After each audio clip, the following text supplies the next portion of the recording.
नमस्कार। ग्रहों की गोचर स्थिति पर रेगुलर वीडियो पाने के लिए साप्ताहिक राशिफल, मासिक राशिफल, त्रैमासिक राशिफल और ग्रहों के बाकी गोचर पर भी रेगुलर अपडेट्स पाने के लिए, जिसके हिसाब से आप अपने जीवन में थोड़ी गाइडेंस प्राप्त कर सके, इसके लिए मेरे चैनल को अवश्य सब्सक्राइब करें। जिन लोगों ने सब्सक्राइब कर रखा है वो ऑल ये जो नोटिफिकेशन सेटिंग होती है इसको क्लिक करें, क्योंकि कभी कभी कुछ लोग बोलते हैं उनको नोटिफिकेशन नहीं मिलती। आशा करता हूं चैनल को सब्सक्राइब करेंगे और रेगुलर वीडियोस अवश्य आप देखेंगे। नमस्कार। ओम गणेशाय नमः। ओम नमः शिवाय। मैं निखिल ज्योतिष आचार्य आप सभी का मेरे चैनल पर पुनः स्वागत करता हूं। आशा करता हूं कि आप सभी स्वस्थ होंगे। महादेव की कृपा आप सभी पर सदैव बनी रहे। ये वीडियो मेष यानी कि एरीज के लिए बहुत विशेष है, क्योंकि एक बहुत ही विशेष टॉपिक पर है वीडियो। जून से लेकर दिसंबर 2026 तक ग्रहों की जो चौकड़ी है, कौन से चार ग्रहों की चौकड़ी? देवगुरु बृहस्पति, काल के कारक शनि, राहु और केतु। इन चार ग्रहों का सम्मिलित प्रभाव, सामूहिक प्रभाव जीवन पर क्या पड़ेगा, इसके बारे में। अभी अभी देवगुरु बृहस्पति का राशि परिवर्तन हुआ है, तो चीजें बदलेंगी। समय सबसे बड़ा गुरु है। समय से बड़ा गुरु कोई नहीं है। आप सबने अपने जीवन में अनुभव किया होगा कि जब समय अच्छा होता है तो सब अच्छा जाता है, और जब समय खराब होता है तो बने बनाए काम बिगड़ते हैं, अपने दूर हो जाते हैं, अपनों के असली चेहरे दिख जाते हैं। इसलिए समय से बड़ा कुछ नहीं, समय से बड़ा गुरु कोई नहीं। एक श्लोक है कि कालः पचती भूतानि। काल एक ऐसी चीज है जो हर चीज को अपने अंदर समाहित कर देती है या कर देता है। उसी प्रकार से अगर चार ऐसे ग्रह हैं जो समय की परिभाषा को लिखते हैं, समय की परिभाषा को बनाते हैं ज्योतिष के हिसाब से, तो वो यही चार ग्रह हैं, केतु, बृहस्पति, शनि और राहु। बाकी जो पांच ग्रह हैं उनका भी महत्व बहुत है, नो डाउट, बट ये ऐसे चार ग्रह हैं जो गोचर में बहुत लंबा समय एक राशि में बिताते हैं और वहां से जीवन की बहुत चीजें निर्धारित होती हैं। और जब भी इनमें से किसी एक ग्रह का राशि परिवर्तन होता है तो उस ग्रह का जो बाकी ग्रह हैं उनसे संबंध थोड़ा बिगड़ जाता है, क्योंकि इन ग्रहों के परस्पर संबंध बहुत कुछ बनाते हैं, बिगाड़ते हैं। और वैसा ही अब यहां पे हो रहा है। जब देवगुरु बृहस्पति का गोचर हुआ 2 जून 2026 को, या होगा जब भी ये वीडियो आती है, तो बहुत सारी चीजें बदल जाएंगी। उन पर तो मैंने वीडियो बनाई ही थी, लेकिन वो केवल देवगुरु बृहस्पति के बारे में थी। अब जब देवगुरु बृहस्पति आपके लिए चौथे घर में आएंगे मेष के लिए, तो क्या होगा? उनका शनि से नवपंचम योग बनेगा और आपका 12वां भाव बहुत एक्टिवेट हो जाएगा, क्योंकि शनि बैठे हैं और बृहस्पति वहां पर देख रहे हैं। बृहस्पति का राहु से षडाष्टक योग बनेगा, दोनों एक दूसरे से 6-8 में है, इसका बहुत इंपैक्ट पड़ने वाला है। और बृहस्पति और केतु का 2-12 की एक्सेस का योग बन रहा है, 2-12 एक्सेस इसको ज्योतिष में कहते हैं। यहां पे ये सबसे महत्वपूर्ण चीज है, क्योंकि हमें ग्रहों की गति समझनी होती। गोचर में ग्रहों की गति, ग्रहों की चाल समझना बहुत महत्वपूर्ण है। अब देखिए, बृहस्पति अतिचारी है, वो तेज गति से केतु की तरफ जा रहे हैं, और केतु वक्र हैं और वो बृहस्पति की तरफ आ रहे हैं।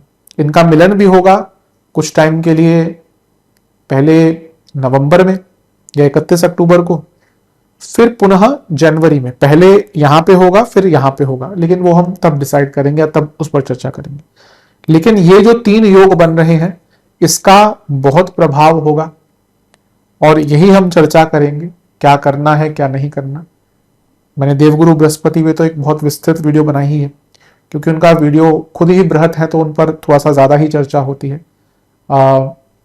लेकिन अब जो बाकी स्वरूप बदला है योगों का, उसकी हम चर्चा करेंगे। ये 3 मेन एरियाज होंगे।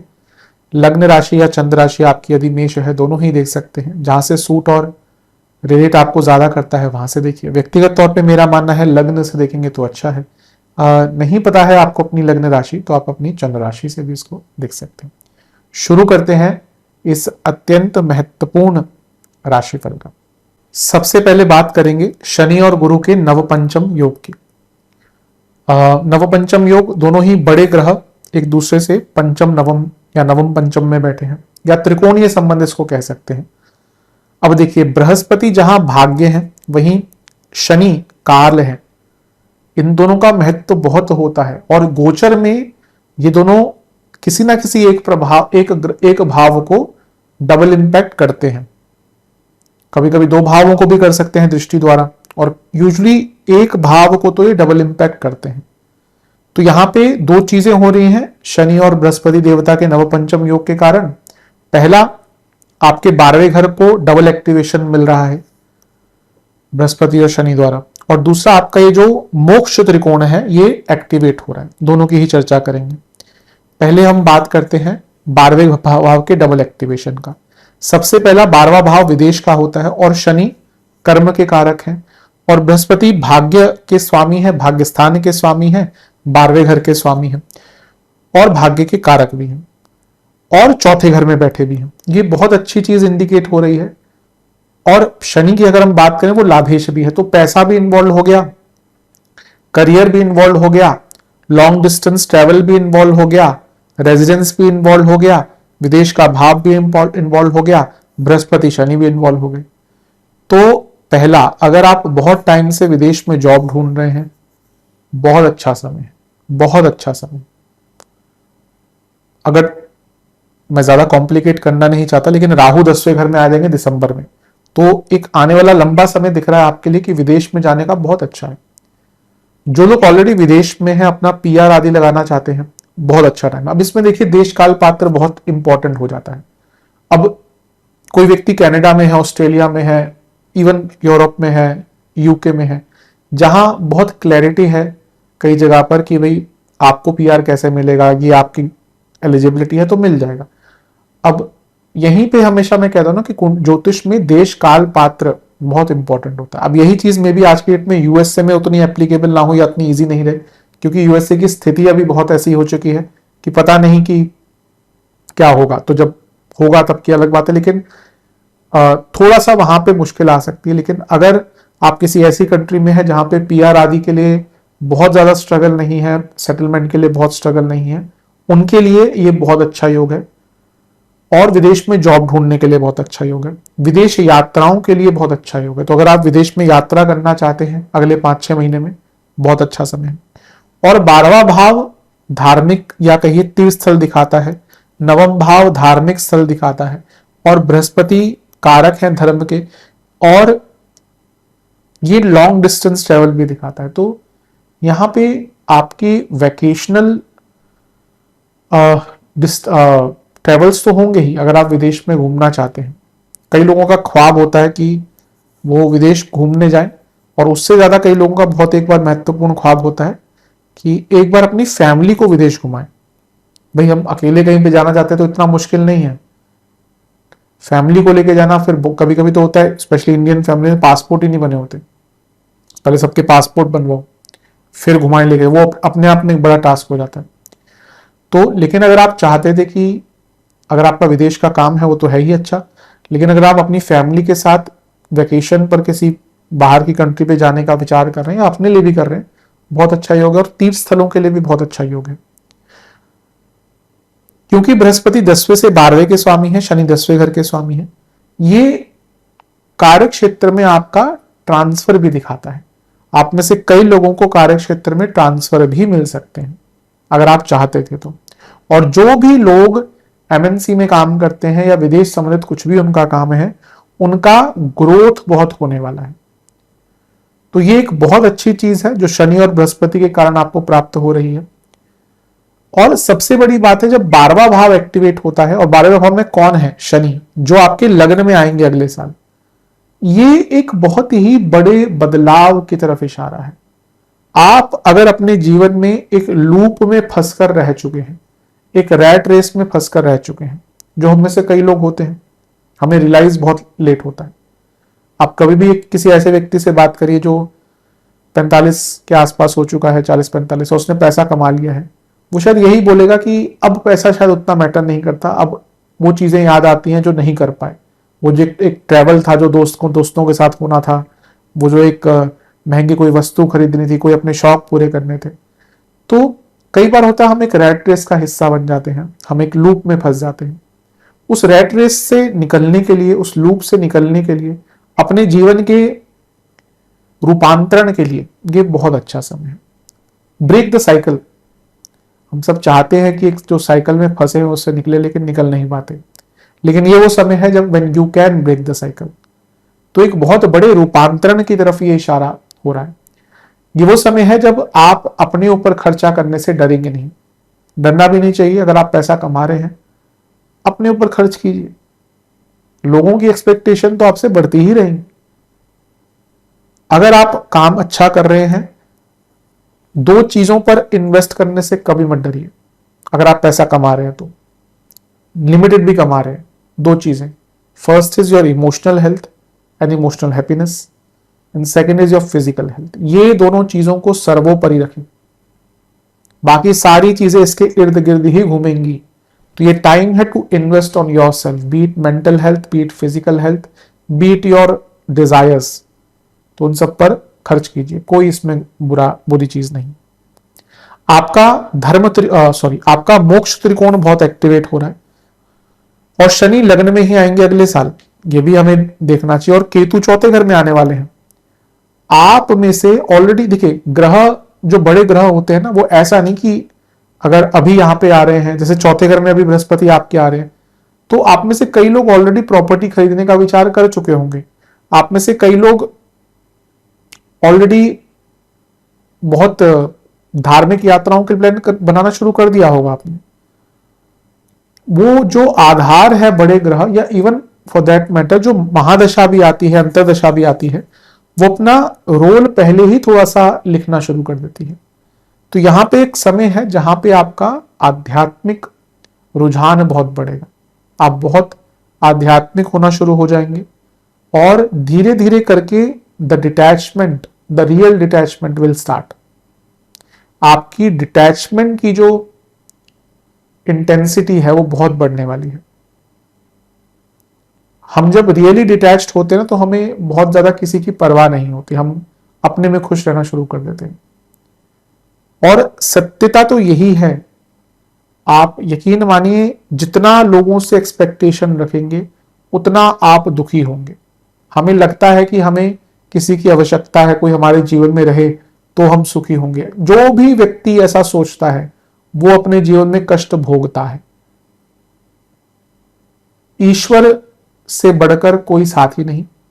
आपका कोई कितना भी अच्छा रिलेशनशिप हो, कितनी भी अच्छी मैरिड लाइफ हो, उसमें एक्सपेक्टेशंस आएंगी ही, कितने भी अच्छी दोस्ती हो। And when there is expectation there is hurt. हाँ, या तो आप उस स्तर पर पहुंच के हो इमोशनली कि आपको कोई चीज मैटर नहीं करती, वो अलग बात है। पर जब when you expect something then you are destined to get hurt. तो यहां पे वो टाइम है जहां पे धीरे धीरे करके आपको बहुत चीजें समझ आना शुरू होंगी। कई लोगों के चेहरे दिखेंगे, ऑलरेडी हो चुका होगा। शनि को 12वें घर में आए हुए 1 साल से ज्यादा हो चुका है। जब भी शनि 12वें घर में आते हैं ना, कई लोगों के चेहरे दिखते हैं, सामने आ जाते हैं, और ये बहुत महत्वपूर्ण भी होता है। तो यहां पे एक आध्यात्मिकता बढ़ेगी, इमोशनल डिटैचमेंट बढ़ेगा। आप कई लोगों से दूर होना शुरू हो जाएंगे, वो आपकी फैमिली ही भले क्यों ना हो। जो बहुत यंग लोग होते हैं उनको ये समझ नहीं आएगा मैं कभी बोलूंगा, लेकिन मैं इतने लोगों से बात करता हूं, दिख जाता है कि व्यक्ति के पास सब कुछ है लेकिन फिर भी वो अपनी फैमिली से डिटैच होना शुरू कर देता है। तो ये एक इंडिकेशन है, क्योंकि अगले साल क्या 5-6 महीने में ही केतु चौथे घर में आ रहे हैं, फैमिली का भाव, और आपका मोक्ष त्रिकोण है जो फैमिली से ही संबंध। देखिए मैं हमेशा कहता हूं कि अध्यात्म की पहली सीढ़ी एकांतता है, अकेलापन है। तो पहले तो हमें फैमिली से ही डिटैच होना पड़ता है, तभी हम एकांत के पास जाते हैं, अध्यात्म के पास जाते हैं। तो धीरे धीरे करके आप में से कई लोग, मैं सबकी बात नहीं करूंगा, बट जिनकी एज थोड़ी ज्यादा हो चुकी है, लेट्स से 40 के आसपास है, 40 के परे हैं, ऊपर है, वो लोग थोड़ा बहुत हैवी डिटैचमेंट फील करेंगे, जो जैसा मैंने कहा कोई बहुत बुरा नहीं।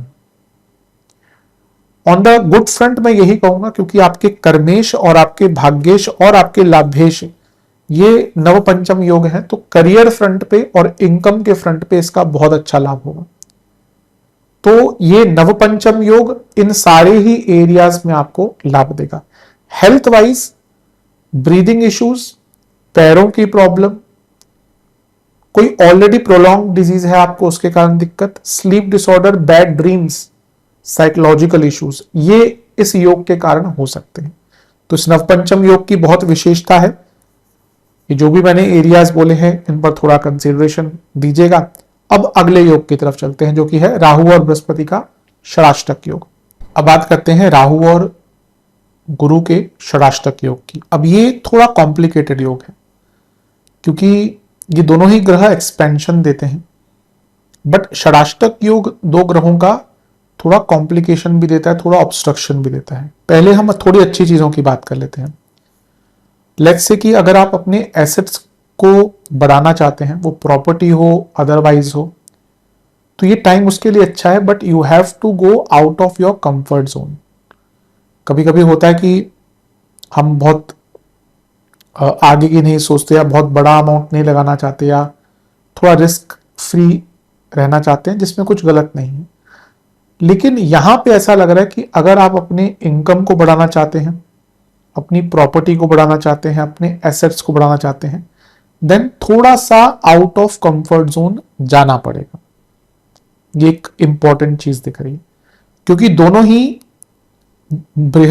ही एक्सपेंशन के कारक हैं, लेकिन दोनों ही षडाष्टक में है। तो ये इंडिकेट करता है कि आपको थोड़ा सा अपने कंफर्ट जोन से बाहर जाना पड़ेगा। दूसरा, आपको अगर अपने इनकम को बढ़ाना है, then you have to look for more income sources, extra income sources, and क्योंकि यहां पे राहु है तो आपको अनकन्वेंशनल तरीके अपनाने पड़ेंगे, आउट ऑफ द बॉक्स सोचना पड़ेगा। ये टाइम पैसे को बढ़ाने के लिए कोई बुरा नहीं है क्योंकि आपके बृहस्पति केंद्र में है और वो लक्ष्मी स्थान के स्वामी है, धन के कारक हैं, और वो कर्म स्थान को भी देख रहे हैं। लेकिन क्योंकि षडाष्टक योग राहु से हो गया, तो यहां पे इस योग का तभी आप लाभ उठा पाएंगे जब आप थोड़ा सा हटकर कुछ करते हैं। अगर आपने सोचा कि भाई जैसे चल रहा है वैसे चलने दीजिए, तो जैसे चल रहा है वैसे चलने देंगे तो वैसे ही चलेगा जैसा चलता हुआ आ रहा है, कुछ नहीं बदलेगा। कभी कभी मैं कमेंट्स देखता हूं कि सर 4 साल से नौकरी नहीं लगी। अरे भैया 4 साल से नौकरी नहीं लगी तो आप क्या कर रहे थे इस टाइम में? मैं हो गया, कोई भी हो गया, ज्योतिष तो एक ग्रह की गणना ही बता सकता है ना। अगर आपकी 4 साल से 5 साल से नौकरी नहीं लग रही तो भाई कुछ और ट्राई करो।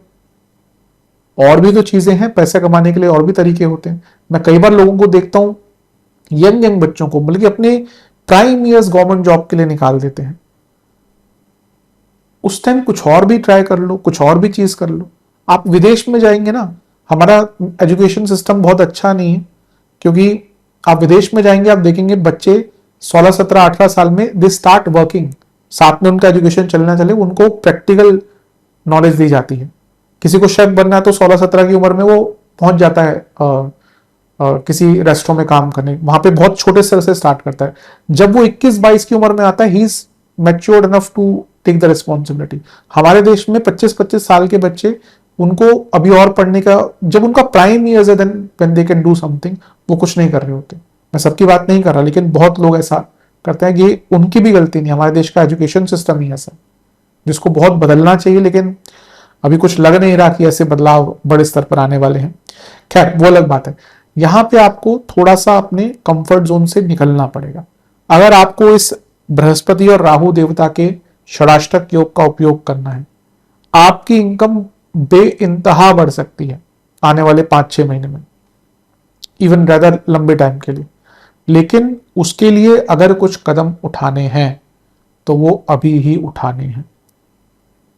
लेकिन इसका नेगेटिव इंपैक्ट क्या है? चौथे घर में बृहस्पति हैं जो ऑलरेडी 12वें घर के स्वामी, और चौथे से अष्टम में राहु, फैमिली लाइफ थोड़ी बिगड़ने वाली है। अब बृहस्पति की मैं अगर अकेले बात करता तो मैं कहता ये बहुत अच्छा है, चौथे घर के बृहस्पति। लेकिन क्योंकि वो अकेले, शायद मैंने कहा भी होगा जब बृहस्पति देवता की वीडियो बना रहा था, लेकिन जब यहां पे हम सारे ग्रहों को लेते हैं तो बृहस्पति से अष्टम में राहु, यानी कि चौथे से अष्टम में राहु है। फैमिली लाइफ में एक अनिश्चितता, एक उच्चाट सा माहौल, कि ना घर में आएंगे बात करने का मन ही नहीं करेगा। और ट्रस्ट इश्यूज, घर में अगर एक दूसरे पर ट्रस्ट नहीं है तो क्या क्या ही होता है। कभी कभी होता है घर में लोगों को एक दूसरे पर ट्रस्ट नहीं होता, सोचिए उन घरों का माहौल क्या होता होगा। तो यहां पे फैमिली लाइफ में थोड़ी सी डिस्टर्बेंस आ सकती है। और हेल्थ वाइज चौथे भाव से अष्टम में राहु और 12वें घर के स्वामी चौथे घर में, ये जो 6 महीने हैं इसमें थोड़ा, अब आपके केतु भी क्योंकि लगने को देख रहे हैं, हो सकता है पिछले 1 साल में कोई माइनर इंजरी वगैरह आपने झेली हो। यहां पे थोड़ा सा ना एक्सीडेंट के योग बने हैं अगले 5-6 महीने के लिए, थोड़ा सा ध्यान दीजिएगा। दूसरा, जो लोग जॉब करते हैं, क्योंकि ये षडाष्टक योग जब बन रहा है तो इसमें इनकम का भाव इन्वॉल्व है और 10वें से सप्तम भाव इन्वॉल्व है।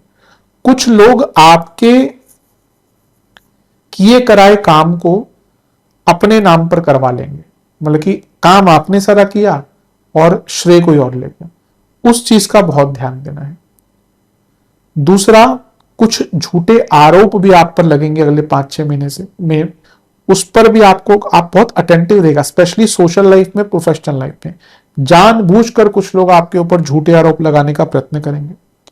और सबसे महत्वपूर्ण चीज है, ये 5-6 महीने ऐसे हैं जिसमें अपनी फैमिली पर भी किसी पर भरोसा मत कीजिए, स्पेशली जहां पे धन प्रॉपर्टी आदि की बात आ जाती है तो धोखा खाएंगे।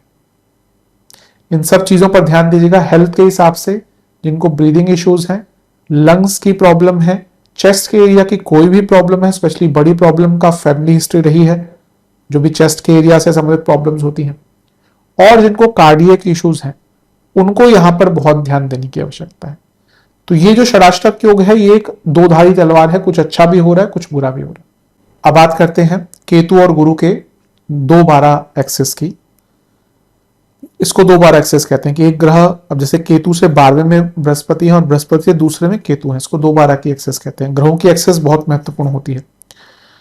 अब यहां पे देखने वाली बात यह है, यूजुअली देखिए 2-12 एक्सेस जैसे बनी, लेट्स से कि यहां पे अगर शनि होते तो शनि भी इधर की ओर चल रहे होते, बृहस्पति भी आगे की ओर बढ़ रहे होते, उसका भी इंपैक्ट बदल जाता है। लेकिन यहां पर बृहस्पति अतिचारी अवस्था में केतु की तरफ जा रहे हैं और केतु तो वक्री हैं, तो वो बृहस्पति की तरफ आ रहे हैं। ये बहुत अच्छा केतु और बृहस्पति का योग, इसको डेट का योग कहा जाता है। कार्मिक जो ऋणाणु बंधन होते हैं ना, वो बृहस्पति और केतु का, अगर आपकी कुंडली में बृहस्पति और केतु का कुछ मिलन है, साथ में बैठे हैं, त्रिकोण में है, केतु बृहस्पति की राशि में है, केतु की कोई राशि नहीं होती। अब ये ऐसा टॉपिक है जो मैं बहुत छेड़ना नहीं चाहता। राहु और केतु की कोई राशियां नहीं, ये जो लोग बोलते हैं वो अपना, उनका एक मत हो सकता है जिसको मैं गलत नहीं कहूंगा, लेकिन पराशर होरा शास्त्र जो बेसिक्स हैं उसमें कहीं कोई राहु और केतु की राशियां नहीं मेंशन है, क्योंकि वो एक अलग प्रकार के ग्रह हैं, कार्मिक ग्रह हैं। तो पहला तो जब चौथे और पंचम भाव के बीच में इस प्रकार का योग बन रहा है तो ये आपकी सोच को ही बदलता हुआ दर्शा रहा है। कभी कभी क्या होता है ना कि हम किसी चीज को बहुत चाहते हैं। अब ये जो मैं चीज बोल रहा हूं, क्योंकि ये सामान्य विश्लेषण है, इसको आप हर एरिया पर अप्लाई कर सकते हैं। आप कभी देखिए अपने जीवन में कि आपके पास सब कुछ होगा, लेकिन जो नहीं होगा ना, आप उसको लेकर ही परेशान रहेंगे। और लेट्स से कि आपके पास, क्वांटिफाई करने के लिए बोलूं कि जीवन में 98 चीजें हैं, 98% चीजें हैं, लेकिन 2% नहीं है। आप उस 2% के कारण ना, जो आपको नहीं प्राप्त हुआ, आप इस 98% को महत्व नहीं देते। कई लोग, हम में से कई लोग ये करते हैं। ये सबसे बड़ा तरीका होता है अपने जीवन को खराब करने का। सब कुछ तो मिलता ही नहीं जीवन में, किसी को मुकम्मल जहां नहीं मिलता, किसी को जमीन, किसी को आसमान नहीं मिलता, सब कुछ नहीं मिलता। हो सकता है आपका प्रोफेशनल लाइफ बहुत अच्छी हो, पैसा बहुत हो, बट मे बी आपकी लव लाइफ बहुत ही खराब रही, मैरिड लाइफ बहुत ही खराब रही हो सकता है आपकी लव लाइफ, मैरिड लाइफ ठीक हो, लेकिन आपकी फैमिली लाइफ बहुत खराब हो, जो पास्ट ट्रॉमा आप लेके चलेंगे जीवन भर।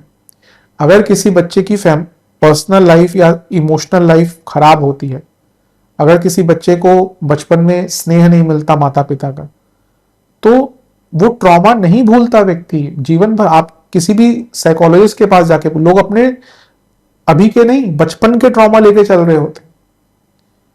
मैं इसलिए कहता हूं कि हमारे देश में मेंटल हेल्थ को लेकर अभी भी जागरूकता की आवश्यकता है, क्योंकि लोग मां बाप बन जाते हैं लेकिन बच्चों की मेंटल हेल्थ का ध्यान नहीं देते। तो यहां पे आपको you have to let go, let go. ये कई लोग शायद इसको समझ नहीं पाए इसकी कि क्या मैं बोल रहा हूं, लेकिन मेष वाले इसको समझ पाएंगे। मैं हमेशा कहता हूं मेष वालों को, एक पांव उनका अतीत में होता है, इसलिए अपने जीवन को खराब करते हैं, बहुत रिजिड होते हैं। But the art of letting go नहीं है भाई, जीवन में नहीं है, नहीं चाहिए।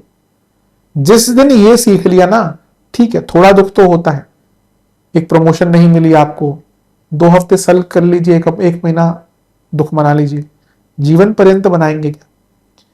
नहीं चला एक रिलेशनशिप, 2 महीने दुख कर लीजिए, 6 महीने कर लीजिए, जीवन पर्यंत करेंगे क्या? क्या रह जाएगा जीवन? वो मैंने कहा ना, 98% चीजें हैं, पर वो 2% नहीं मिला, उसी का दुख मनाते रहते हैं।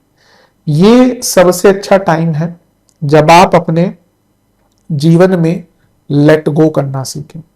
अभी भी नहीं सीख पाए तो कभी भी नहीं सीख पाएंगे।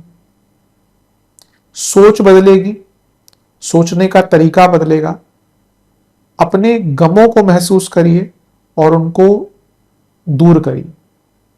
आई थिंक ये जो एक भावनात्मक तौर पर आपके जीवन में बदलाव आने वाला है ना, ये सबसे इंपॉर्टेंट है। मैंने कहा ना, अब सब कुछ हमें नहीं मिल सकता, जो है उस पर ध्यान दीजिए। अब यहां पे कौन कौन से भाव इन्वॉल्व है? यहां पे आपके इमोशंस का और आपके सोचने के तरीके का भाव इन्वॉल्व है। बृहस्पति और केतु हैं, जो बंधन है उससे निकलकर अपने जीवन को मुक्त कीजिए। अब वो कौन से बंधन है? ऋणानु बंधन है, रिश्तों के बंधन है। जो रहना चाहता है रहे, जो नहीं रहना चाहता वो जाए। अपने जीवन को इस प्रकार का बना लीजिए कि आप अब इमोशनली किसी पर डिपेंडेंट नहीं रहेंगे। तो ये समय बहुत महत्वपूर्ण है। चौथा भाव, पंचम भाव, संतान से संबंध खराब है, उनको ठीक करने का प्रयत्न कीजिए। जो आपकी इमीडिएट फैमिली से संबंध खराब है, उनको ठीक करने का प्रयत्न कीजिए। बट सबसे महत्वपूर्ण चीज, Brihaspati and Ketu, they heal you. तो अपनी इमोशनल हीलिंग पर ध्यान दीजिए। दुनिया भर का पैसा आपके पास हो, दुनिया भर की गाड़ियां आपके पास हो, दुनिया भर के बंगले आपके पास हो, if you are not emotionally healed, यकीन मानिए वो धूल के समान लगता है। तो बाकी सारी एरियाज पर मैंने काम की, मैंने बताया है कि पैसा कहां, लेकिन ये आई थिंक जो आपके लिए 2/12 की एक्सेस बन रही है बृहस्पति केतु की, बहुत सर्वश्रेष्ठ है।